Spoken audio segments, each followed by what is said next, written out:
La fibrose pulmonaire idiopathique est une maladie rare. Cependant, cette maladie devient moins rare chez les patients âgés et donc peut être un motif de consultation dans la clientèle de médecine générale.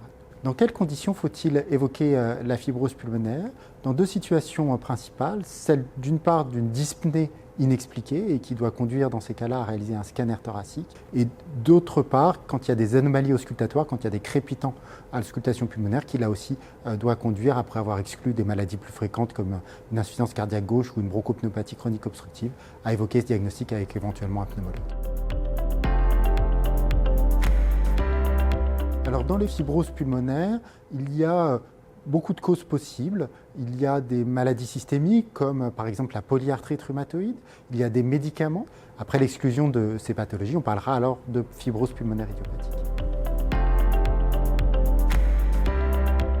On a deux problématiques avec les infections virales. Tout le monde s'est posé beaucoup de questions sur le Covid. On peut être très rassurant sur les Covid qui sont vus en médecine générale, puisqu'aujourd'hui on sait que ces infections virales, voire répétées, ne sont pas à l'origine de la fibrose pulmonaire.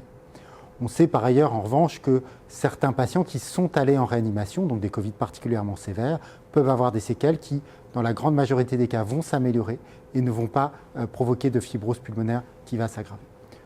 En revanche, pour les patients qui présentent une fibrose pulmonaire idiopathique par exemple, les infections virales peuvent être à l'origine d'aggravation de la maladie. Il convient donc de vérifier avec le patient que ces vaccinations sont à jour, en particulier les vaccinations antigrippales ou contre le Covid, et puis plus récemment la vaccination antipneumococcique dont le schéma vient d'être mis à jour. Il existe aujourd'hui des traitements antifibrosants qui vont ralentir le déclin de la fonction respiratoire. Il est difficile pour les patients de comprendre que la maladie ne va pas s'améliorer. Cependant, le fait de prescrire ces traitements antifibrosants va améliorer globalement la survie.